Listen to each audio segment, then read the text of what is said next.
अस्सलाम वालेकुम, क्या हाल चाल है? Hope so you are fine. आज हम लेसन नंबर 13 शुरू करेंगे। टॉपिक नंबर 40 से 41 डिस्कस करेंगे। क्वालिटेटिव रिसर्च मेथड के टॉपिक से हम देखेंगे। ठीक है, जो क्वालिटेटिव रिसर्च मेथड के जो हमने पिछले मेरे ख्याल से पढ़ा था ना, ऑब्जर्वेशन, फोकस ग्रुप डिस्कशन, की इन्फॉर्मेंट्स, इंटरव्यूज़, ये सारा कुछ वही चीज़ बताई हुई है। यहाँ पे थोड़ा सा बस एक्सप्लेनेशन की हुई है। और सबसे पहले क्वालिटेटिव रिसर्च का मकसद होता है कि लोगों के रवैये, एक्सपीरियंस और सोशल रियलिटीज़ को समझना। इसमें कोई मेथड यूज़ होते हैं, इसमें ऑब्जर्वेशन है। ये मेथड जो है क्वालिटेटिव रिसर्च का बहुत इंपॉर्टेंट मेथड है। ठीक है, ऑब्जर्वर जो सा होता है इसके अंदर पार्टिसिपेट नहीं करता। ठीक है, फुली पार्टिसिपेट नहीं करता और नॉन पार्टिसिपेटरी होता है कि सिर्फ आप बैठ के ऑब्ज़र्व कर रहे हो किसी भी चीज़ को या किसी भी साइड। जैसे रिसर्चर किसी इवेंट या एक्टिविटी को ऑब्ज़र्व करता है। शादियों के रवैये पाकिस्तान में, अगर किसी शादी का रवैया उसने ऑब्ज़र्व करना है बैठ के, तो वो जाएगा किसी पाकिस्तानी शादी में, वहाँ पे देखेगा पहले मेहंदी होती है, फिर निकाह होती है, फिर रुखसती वगैरह होता है। ठीक है, नेक्स्ट हमारे पास फोकस ग्रुप डिस्कशन है। इसमें यही है कि एक ग्रुप लोगों को मिलकर किसी टॉपिक पे डिस्कस करते हैं। ठीक है, जहाँ से इसको इन्फॉर्मेशन मिलती है। फोकस ग्रुप वो ये मैंने आपको बताया था ना, एक ग्रुप होता है या कम्युनिटी होता है जो एक फोकस्ड होता है। ठीक है, या एक्सपर्ट होता है, उससे जाके मतलब उससे ज़्यादा इन्फॉर्मेशन लेना। की इन्फॉर्मेंट्स इंटरव्यू। ठीक है, इसका होता है एक ग्रुप, जैसे अगर हेल्थ पे रिसर्च कर रहे हैं तो LWH या न्यूट्रिशन से इंटरव्यू लेना, यानी जो हेल्थ के फंक्शंस हैं, Lahore sorry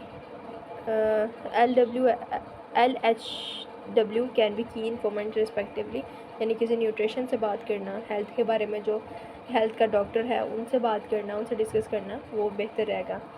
in depth interview में जब किसी मसले को डीपली समझना हो, ठीक है, फिर उसके तह तक जाना हो, वो इन डेप्थ इंटरव्यूज़ हो गया, केस स्टडी हो गया। आगे किसी शख्स, कम्युनिटी या प्रॉब्लम की को डिटेल में स्टडी करना। एग्जांपल, लाहौर में वेस्ट मैनेजमेंट है, ठीक है, उसको अगर स्टडी करे हो, डीपली स्टडी करे, तो वह एक केस हो गया, इंडिविजुअली केस हो गया। ठीक है, बायोग्राफिकल हिस्ट्रीज़। ठीक है, इसमें किसी शख्स की ज़िंदगी की डिटेल स्टडी करना। अगर क्राइम्स के बारे में आप किसी शख्स का केस स्टडी कर रहे हो, तो उसकी पूरी ज़िंदगी, पिछली डिटेल्स, उसकी फैमिली बैकग्राउंड, ये सब कुछ आपको बायोग्राफिकल हिस्ट्रीज़ में आता है। ग्राउंडेड थ्योरी मेथड, ठीक है, आपको बताया था कि ये एक एडवांस मेथड है। ठीक है, जो कि अभी प्रोस और कॉन्स को देखता है, यानी पॉजिटिव पॉइंट्स और नेगेटिव पॉइंट दोनों को देखता है। और ग्राउंडेड थ्योरी का मैंने आपको बताया था कि बिल्कुल ग्राउंड से ही आप उठाते हो, मतलब इनिशियल लेवल से आप किसी चीज़ को स्टार्ट कर रहे हो या रिसर्च को देख रहे हो, तो उसके आपको नेगेटिव पॉइंट भी लिखने हैं और पॉजिटिव पॉइंट दोनों लिखने हैं। कंटेंट एनालिसिस, रिटन या रिकॉर्डेड कंटेंट का एनालाइज करना।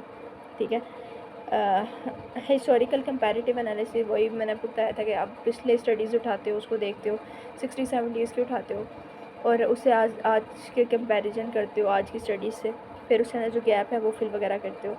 ठीक है, डिस्कोर्स एनालिसिस, लोग कैसे बोलते हैं, उनकी लैंग्वेज यूज़ किस तरह से, मतलब लैंग्वेज को किस तरह से यूज़ करते हैं, वो चीज़ें यहाँ पे आ जाती हैं डिस्कोर्स में।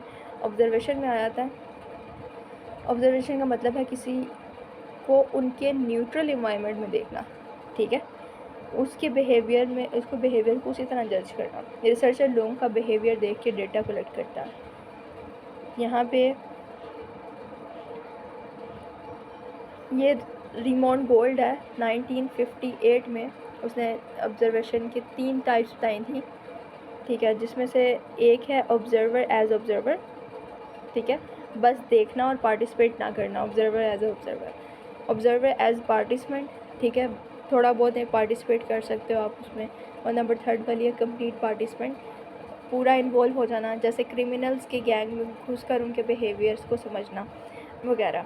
ठीक है, रिसर्चर को डिसाइड करना होता है कि किस सेटिंग में जाना है, कितना वक्त वहाँ गुजरेगा, किस वक्त ऑब्ज़र्व करना है और नोट्स वगैरह उसने किस तरह बनाने हैं, ये सारी चीज़ें आ जाएंगी। ठीक है, नॉन पार्टिसिपेटरी, इसमें यही है मेथड में कि कौन सी टूल्स इसने यूज़ करने हैं, कैसे ऑब्जर्व करना है, मेथड्स में ये आ जाता है। और डेटा रिकॉर्डिंग में आपका ये आ जाता है कि आपने किस तरह डेटे को ऑडियो वीडियो फॉर्म में या रिकॉर्ड करना है या किस तरह आपने उसको लिखना है, तो ये सारी चीज़ें उसमें आ जाती है। नॉन पार्टिसिपेटरी ऑब्जर्वेशन, इस मेथड में रिसर्चर सिर्फ देखता है, पार्टिसिपेट नहीं करता, ठीक है। जैसे लोग किस तरह से मतलब अपना बिहेव करते हैं, बिहेवियर देखता है, या किसी पब्लिक इवेंट का बिहेवियर ऑब्जर्व करता है। रिसर्चर सेफ डिस्टेंस पे रहता है, ठीक है। इंटरेक्शंस कम या बिल्कुल नहीं होती, कि रिसर्चर उस जगह पे जाएगा जहाँ पे उससे कोई इंटरेक्ट ना करे, वो सिर्फ ऑब्ज़र्व कर सके खामोशी से, ठीक है। तो पहले से चेक लिस्ट बना के जाता है वो कि उसने क्या क्या चीज़ ऑब्जर्व करनी है, ठीक है। एग्जाम्पल, फ्रेंच रिसर्चर ने पाकिस्तानी रेलवे वर्कर्स पे स्टडी की थी, ठीक है। इंपॉर्टेंट चीज़ें इंपॉर्टेंट चीज़ें आपको पहले लिखनी चाहिए, ठीक है। और फिर उसके बाद आपको बाद में उसको इन डेप्थ लिख लेना चाहिए, ठीक है। उसको ब्रीफ कर लेना चाहिए। नेक्स्ट हमारे पास पार्ट्रल पार्टिसिपेटरी ऑब्जर्वेशन है। इसमें क्या, इसमें रिसर्चर थोड़ा बहुत पार्टिसिपेट करता है, ये एथनोग्राफी का पार्ट होता है, ठीक है। रिसर्चर कम्युनिटी में रहता है, उनकी डेली एक्टिविटीज़ जो सी है वो डेली एक्टिविटीज़ नोट भी करता है, और दूसरा उसमें इन्वॉल्व भी होता है क्योंकि पार्टिसिपेट भी करता है, लेकिन उनका लाइफस्टाइल पूरा अडॉप्ट नहीं करता। ये मेथड कल्चर और पावर डायनामिक्स को समझने के मदद देता है, ठीक है। एग्जाम्पल, पाकिस्तान में डैग कल्चर है, ठीक है। क्या स्टडी कौन बनाता है, मतलब वो डेग, पाकिस्तान का एक डेग कल्चर है, उसको क्या क्यों बनता है, ठीक है। वो कल्चर कैसे काम करता है, उसके कल्चर के रूल्स क्या हैं, जिसे ये सारी चीज़ें देखते होते हैं। कल्चर लैंग्वेज, रिसर्चर में able to know detail event, ठीक है। कल्चर ऑफ डेग of Pakistan, action reaction and power relationship, मतलब वो एक डेग कल्चर है इनका, उसके एक्शंस रिएक्शंस और पावर्स को स्टडी किया। नेक्स्ट हमारे पास आता है पार्टिसिपेटरी ऑब्जर्वेशन। ये क्या है, ये सबसे सेंसिटिव मेथड होता है। रिसर्चर पूरी तरह कम्युनिटी में घुस जाता है, ठीक है। उनका लाइफस्टाइल पर अडॉप्ट करता है, उनकी लैंग्वेजेस सीखता है, उनके ड्रेस कोड फॉलो करता है, मतलब ड्रेस उस तरह के पहनता है जहाँ सबसे ज़्यादा इंपॉर्टेंट चीज़ होती है ना, ट्रस्ट, ठीक है। वो ट्रस्ट बिल्ड करता है, वो उन लोगों में ट्रस्ट बिल्ड करता है, लोग तभी उसे सच बताते हैं, ठीक है। जब उन्हें रिसर्चर पर भरोसा हो जाता है तभी वो उनसे एंगेज हो सकते हैं, अपनी बात कह सकते हैं। ये मेथड लंबी रिसर्च के लिए यूज़ होता है, ठीक है। कुछ हफ्ते, महीने या सालों तक भी चल सकता है। रिसर्चर को मिस्टेक्स का बैकअप प्लान भी रखना चाहिए कि वो कभी मिस्टेक कर दे या उनको बता दे गलती से, तो उसके बैकअप में उसको चीज़ें बनानी। इस मेथड में रिसर्चर कम्युनिटी का बिहेवियर, नॉर्म्स, वैल्यूज़ और सोशल प्रैक्टिस को ऑब्जर्व करता है, ठीक है। तो ये आज का हमारा लेक्चर था। ये क्वालिटेटिव रिसर्च मेथड के इंपॉर्टेंट टॉपिक्स हैं, ठीक है। अगर आपको ये वीडियो पसंद आए तो लाइक करें, कमेंट करें और चैनल को सब्सक्राइब करना मत भूलिएगा, ठीक है। तब तक के लिए अल्लाह हाफ़िज़।